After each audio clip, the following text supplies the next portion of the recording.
en la democracia cristiana sigue provocando fuga de militantes. El más reciente fue Fuad Chahín, expresidente de la tienda, que apuntó directamente contra la mesa directiva. Vamos a conversar de este y otros temas con el senador de la democracia cristiana, Francisco Huenchumilla, que ya lo vemos en la pantalla. Ahí está el senador. ¿Cómo está? Buen día, senador. ¿Qué tal? Mucho gusto de saludarte. Igualmente, senador Huenchumilla. Bueno, partamos hablando de lo que decíamos en la presentación. ¿Cómo recibe la renuncia de Fuad Chahín, también de la diputada Johanna Pérez, con críticas bien duras, particularmente de Fuad Chahín, al señalar que se hace insoportable la militancia al interior del partido? Bueno, siempre los quiebres en las familias son dolorosos, ¿no?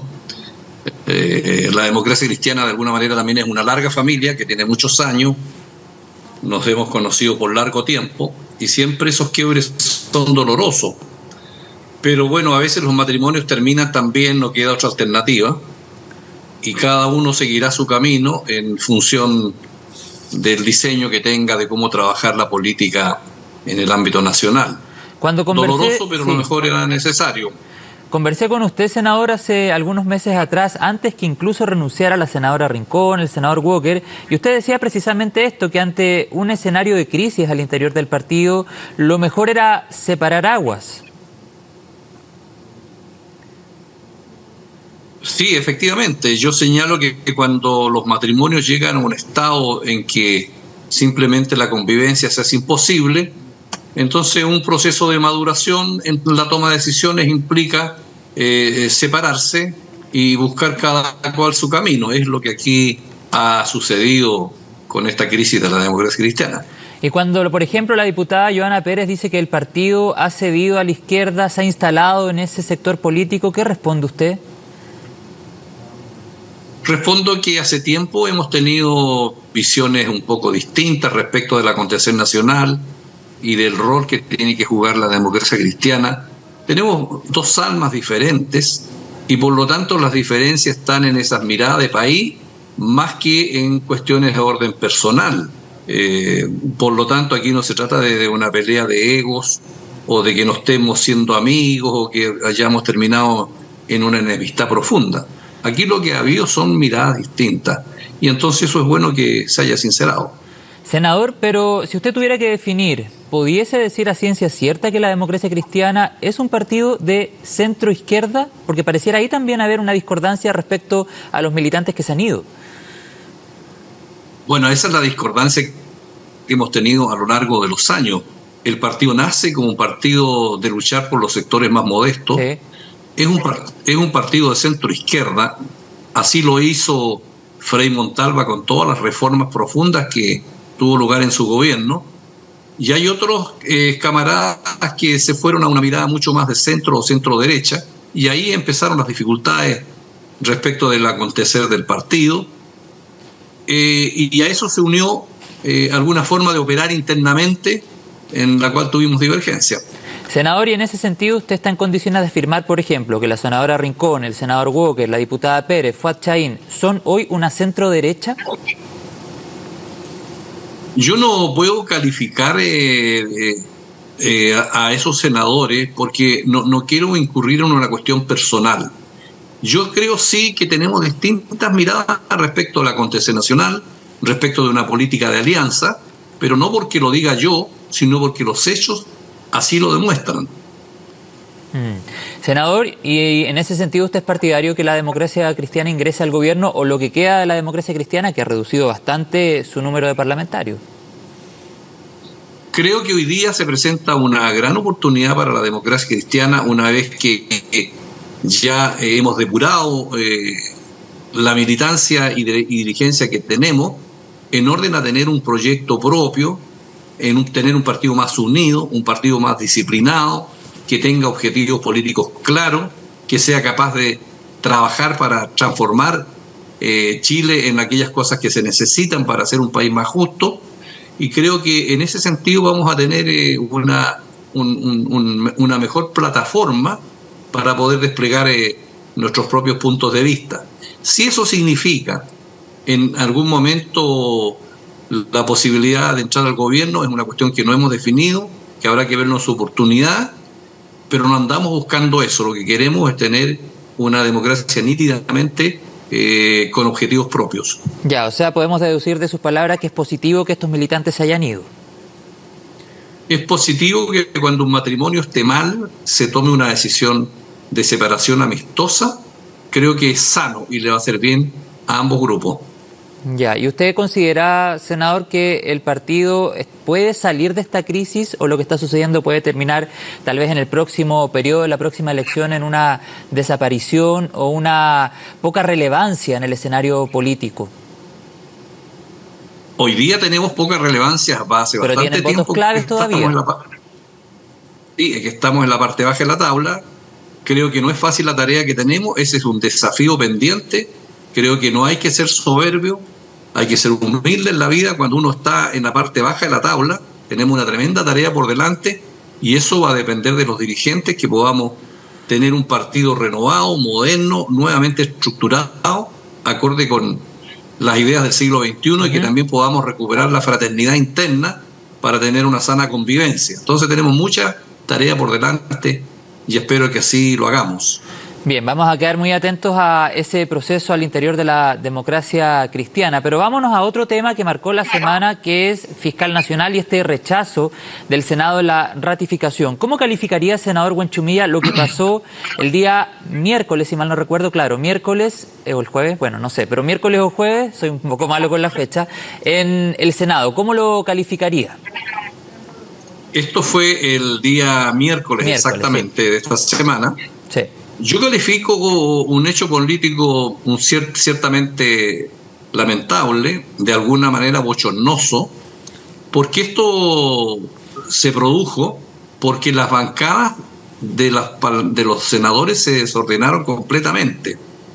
En cada bancada hubo distintos tipos de votos, pero creo que lo más central es que el gobierno no pudo contar con la disciplina y alinear a sus senadores respecto del objetivo que perseguía el presidente de la República.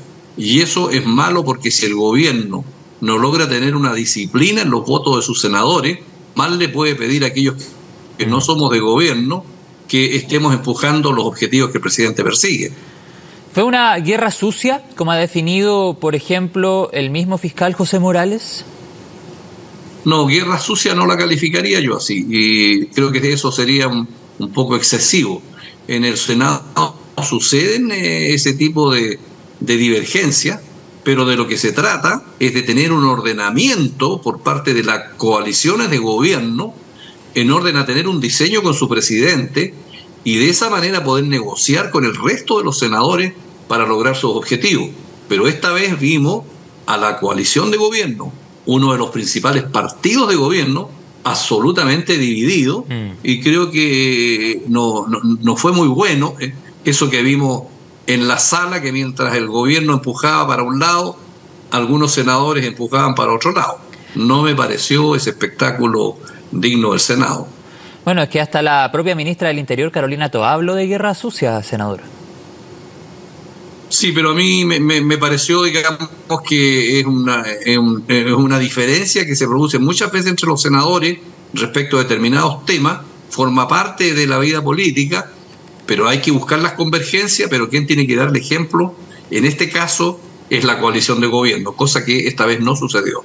Y en ese sentido, el trabajo que hicieron las ministras, por ejemplo, ¿merece alguna crítica, merece alguna responsabilidad en este resultado? Porque lo habíamos conversado durante la semana con su camarada Iván Flores, precisamente el día después a lo que sucede en el Senado, y hablábamos, por ejemplo, de esta posibilidad de haber presentado excusas vía constitucional, como lo hizo la senadora también de su partido, Yasna Proboste. Si hubiesen existido otros senadores que estaban fuera del país, que hubiesen presentado esta excusa vía constitucional, el quórum baja, cada 2 senadores bajaba un voto. Por lo tanto, también ahí podría haber habido una mejor gestión de parte del Ejecutivo.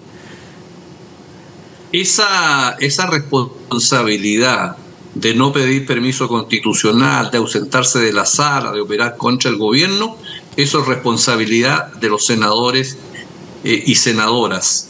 La responsabilidad del gobierno es no tener la información precisa y adecuada para configurar el escenario futuro posible que le iba a llevar al fracaso. Creo que a lo mejor faltó ahí hacer un recuento más fino del posible escenario negativo que podría tener esa nominación. Entonces creo que hay una responsabilidad de las coaliciones de gobierno y también a lo mejor la sintonía fina que se tuvo que tener respecto de esa posibilidad. Y se lo pregunto particularmente por el senador Durresti. ¿Le dio vuelta la espalda al gobierno? No me gusta a mí personalizar. Cada cual asumirá su responsabilidad. Él tiene que responder a su bancada. El propio jefe de bancada de los socialistas, el senador Insulza, renunció a la jefatura, con lo cual dio a demostrar de que, bueno, había un profundo malestar respecto del acontecer de sus senadores. Pero no me corresponde a mí emitir un juicio sobre la persona de algún senador. Senador, y cuando el fiscal Morales, como lo vemos en nuestra pantalla, sospecha del uso de información para perjudicarlo, ¿qué información, valga la redundancia, tiene sobre aquello? ¿Algún antecedente que pueda ir en dirección precisamente de lo que afirma el fiscal? Mire, cuando hay una elección de un cargo de esta naturaleza, lo hemos visto en otras oportunidades también con ministros de la Corte Suprema u otros cargos, bueno, operan todos los intereses que hay en el país, operan los poderes fácticos, como le llamo yo, y por lo tanto se cruzan argumentos sanos y argumentos perniciosos de todo tipo. De alguna manera hay una pequeña guerra sucia ahí. Entonces uno tiene que tratar de distinguir la paja del trigo para poder tomar una buena decisión que esté acorde con lo que el país necesita. En este caso necesitamos un Ministerio Público potente, y uno parte de la base que si el presidente de la República tomó una decisión en base a todos los antecedentes que tenía en la mesa, era políticamente correcto haberlo apoyado. Esa fue la convicción a que yo llegué, porque sabía que si esto se perdía se iba a producir un efecto político muy negativo en el país, porque ahora tenemos que partir de cero. Y eso no le hace bien a la lucha contra la delincuencia que estamos teniendo hoy día en el país, donde el Ministerio Público juega un rol fundamental. Bueno, entonces, senador, decía recién, ¿sí identifica una guerra sucia en todo este proceso? Sí, significa una guerra sucia, me refiero al entorno del nominado cuando empiezan a operar distintos poderes fácticos de distinta naturaleza por los intereses que hay. Donde digo que no hay una guerra sucia es en el Senado, donde cada senador es libre de tomar la decisión que corresponda, pero lo que yo exijo es cierta disciplina en las coaliciones de gobierno. Mire, senador, acá hay un planteamiento que hace, de hecho, el fiscal Morales en relación a este tema de la información para perjudicarlo eventualmente, y se refiere particularmente a la causa por el caso Kaiser, que recordemos sucedió en medio del estallido social. Él señala lo siguiente: es una información que se entrega parcialmente y luego se recoge parcialmente un resultado que coincide. Ahora, le preguntan en una entrevista con La Tercera para dar los créditos, esa información podría salir solamente de las personas que la tenían, señala el fiscal Morales. No quiero adelantar quiénes la tenían. Periodista le dice, la Policía de Investigaciones, por ejemplo, y el fiscal Morales dice, la PDI era uno de los que la tenían, por ejemplo, señala el fiscal Morales. O sea, en el fondo, ¿usted cree que puede haber existido una filtración de información de otros estamentos que llega finalmente a los senadores? Mire, los organismos públicos y los organismos privados tienen numerosa información de todas las personas. Si esa persona se eleva en el estatus del poder al interior del Estado y mientras mayor altura va teniendo, está sujeto precisamente al escrutinio público y a que surjan todo tipo de noticias que a veces no se sabían, porque de lo que se trata acá es de un juego de intereses respecto de quién puede hacerse cargo de una alta repartición pública que tiene tanta importancia. Entonces ahí entran a jugar todas estas cosas y pasan todas estas cosas, digamos. Aquí y en el mundo también, digamos las cosas como son, pues acordémonos del nombramiento que hace Trump de los miembros de la Corte Suprema de Estados Unidos también, pues. Entonces a veces nos olvidamos de lo que pasa en otras partes del mundo sobre este tipo de nombramiento. Senador, y en ese sentido, ¿usted es partidario que el proceso para llegar finalmente a un fiscal nacional o a una fiscal nacional debe cambiar? Porque críticas han surgido hace bastante tiempo. Recordemos, por ejemplo, cuando el ex fiscal nacional Jorge Abbott llega a la fiscalía, precisamente surgieron críticas sobre la manera en la que se llevaba a cabo y pasaron 7 años y no hubo mayores cambios. ¿Cree que ahí deben haber reformas, que finalmente a lo mejor el Senado no es el poder del Estado que debe decidir o tener la última palabra? Esta es una larga discusión, porque si no es el Senado, la pregunta es ¿quién? El Senado tiene, mal que mal, tiene base de soberanía popular, porque podría ser algún organismo burocrático cuya legitimidad sería simplemente el nombramiento que hace otro poder. Esta es una fórmula, digamos, que se consensuó en los años 97, donde participan dos organismos con soberanía popular, el Senado y el presidente de la República, más la Corte Suprema. En otras partes hay otras fórmulas, pero no hay una fórmula mágica en ninguna parte del mundo. Yo creo que aquí lo que hay que apelar es a la responsabilidad del Ejecutivo y su coalición de gobierno, que son los conductores de este proceso, que van conduciendo este barco en medio de las aguas procelosas que es la política, sobre todo cuando interese. Por eso que ellos tienen la mayor responsabilidad en que esto se conduzca bien. Senador, bueno, estos días que vienen son claves, el proceso comienza, hay que completar la quina y esa es labor de la Corte Suprema.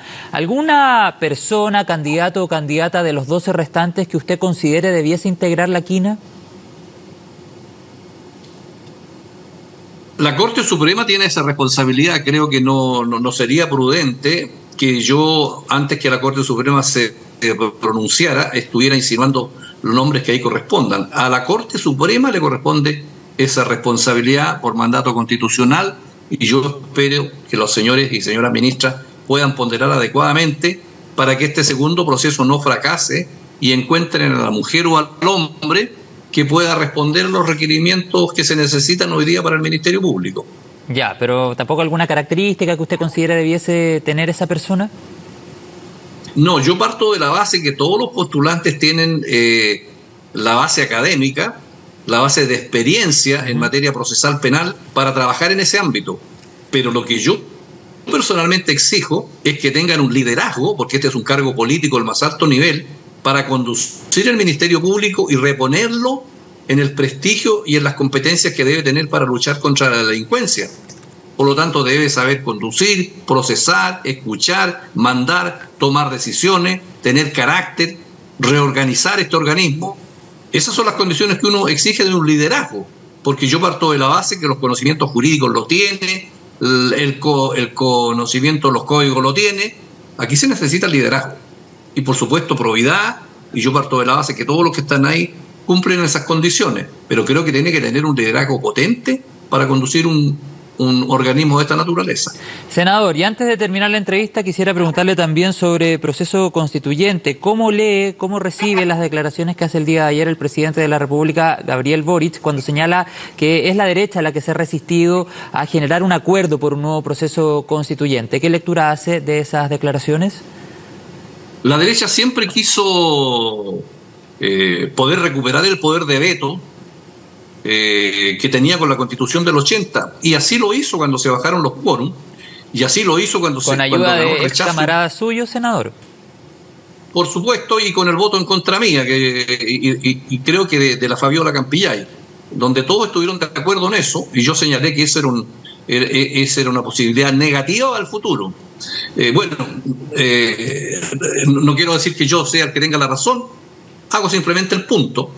Y en ese sentido, en consecuencia, hoy día estamos viendo un proceso absolutamente amarrado, con tantos bordes, que yo no sé si vamos a tener personas disponibles para ser convencionales, si prácticamente lo que van a hacer ahí va a ser un contrato de adhesión con los anteproyectos que le presenten el resto de las personas que van a participar. Pero más allá de eso, la responsabilidad es que yo creo que tenemos que resolver este tema lo antes posible, porque creo que la ciudadanía nos está pidiendo una definición y que esto no se alargue indefinidamente. Sí, ha pasado ya bastante tiempo desde el plebiscito de salida, senador. Pero independiente del análisis que usted hace, ¿identifica también intransigencias desde el otro lado, por ejemplo, desde el oficialismo? Y se lo pregunto porque han insistido en esta idea de una convención o un organismo 100% electo, y muchos señalan que en esa insistencia pareciera no haber un aprendizaje de la lección que dejó el plebiscito del 4 de septiembre. Mire, seamos francos aquí. Nosotros como país fracasamos el 4 de septiembre. Entonces la idea es que no vuelva a fracasar esto, y por eso que se tomaron ciertos bordes y ciertos resguardos. Entonces, por una parte se están los resguardos para que no fracase, pero por otra parte no podemos desnaturalizar el proceso de que la gente sienta que este es una reglina entre cuatro paredes, y por lo tanto tiene que estar presente la soberanía popular con los resguardos necesarios para que hagamos una cosa que la gente sienta como una cosa legítima. Ese es el objetivo que tenemos que perseguir en buscar un buen acuerdo. Sí, entiendo el punto, pero incluso desde el mismo oficialismo hablan de esta idea de que sea el Congreso el que vise la propuesta que emane de un organismo 100% electo antes de ser plebiscitada. Y también se le da un rol a los expertos, tal vez con la posibilidad de un anteproyecto. Bueno, también desde la derecha se habla de aquello. Y es un poco lo que usted decía hace algunos minutos atrás, senador, esta idea de tener a lo mejor un órgano 100% electo, pero que hay muchos condicionantes. A lo que le señalaba recién se agregan estos 14 árbitros. ¿Pierde legitimidad? ¿Se condiciona mucho la discusión constitucional que se pueda dar, por ejemplo, en un órgano 100% electo al haber tantas instancias como de control, entre comillas? Mire, la política es una ciencia compleja que no son matemáticas. Porque si alguien pudiera decir, mira, adoptando estas medidas esto no va a fracasar, digamos, no es así la política. Hay que tomar los resguardos en función del fracaso que tuvimos el 4 de septiembre. Pero esos resguardos no pueden ser de tal naturaleza que ahoguemos el sentido profundo de una constitución que requiere legitimidad de la gente. Eso es lo que tenemos que cuadrar. Eso no es fácil hacerlo, entonces a mí me parece que hay que tener una prudencia y una sabiduría entre los elementos que resguardan la seriedad del proceso y que al mismo tiempo el pueblo pueda manifestarse respecto de que sienta de que es una constitución que lo representa. Ese cuadrado del círculo que tenemos enfrente no es una tarea sencilla. Ya, senador, y lo último que quisiera preguntarle, en un escenario ideal, ¿cómo cree usted debiésemos llegar a una propuesta de nueva constitución? Tenemos que tener un órgano electo por la ciudadanía. Tenemos los 12 puntos de bordes que acordamos. Tenemos que tener un grupo de expertos que asesoren a estas personas electas. Y probablemente tenemos que tener también, digamos, un grupo de arbitraje en el proceso intermedio. Y esto tiene que tener un plebiscito de salida para que sea ratificado por la gente. ¿Podría jugar un rol el Congreso, el Senado? En esto yo no me cierro a eso, porque si hay un órgano, aunque tenga un desprestigio como es el Parlamento, pero este órgano emanó de la soberanía popular. Los que estamos ahí fuimos electos por muchas miles de personas y entonces tenemos cierta legitimidad. Pero un rol antes de tal del manera plebiscito. Que yo creo que por ahí, antes del plebiscito, por supuesto, pudiera tener un rol, no me cierro a eso. ¿Y si el Congreso tiene ciertos reparos, es el Congreso el que modifica o vuelve a la instancia 100% electa, como señalaba usted? No sé, yo para entrar a ese detalle ya estamos entrando a una negociación mucho más fina en una pregunta más política que usted me plantea, pero ya es un detalle eso. Bueno, pero son preguntas que la ciudadanía también se podría hacer, por ejemplo, al escuchar esta entrevista. Claro, son los análisis que se van haciendo. No, lo que yo digo es que yo no me niego a que en alguna instancia el Parlamento pudiera tener una participación más allá de lo habitual. No me niego a eso porque tenemos una cierta legitimidad porque fuimos electos, pero creo que el ideal es tener una simbiosis adecuada entre soberanía popular y ciertos resguardos y expertos. Por ahí podría estar la cosa. Ya, y usted también, como decía, se inclina por un órgano 100% electo. 100% electo, no tengo inconveniente con los expertos, no tengo inconveniente con ciertos controles, con ciertos bordes, con el objeto de resguardar que el proceso no vuelva a fracasar. Pero lo que no nos puede pasar es que la gente sienta que este es un acuerdo entre cuatro paredes y que los convencionales lo único que vayan a hacer ahí colocar su firma a un contrato de adhesión que le presentaron los parlamentarios. Eso no sería aceptable. Y como que ya no se habla de escaños reservados, senador. No, yo parto de la base que escaños reservados va a haber. Ya. Escaños reservados va a haber, porque si no hay escaños reservados, bueno, de la partida carecería de legitimidad, digamos, esta convención. Ya, perfecto. Senador Francisco Huenchumilla, senador de la Democracia Cristiana. En un poquito más de 20 minutos nos hemos paseado por diferentes temas esta mañana de día domingo. Muchas gracias por su tiempo y por todo el análisis. Vamos a estar muy pendientes a los temas que marcan la pauta ya la semana que comienza. Que esté muy bien y que tenga buen fin de semana, buen final de fin de semana. Bueno, usted me ha sacado de la tranquilidad con que estoy aquí en el sur de Chile. Ya.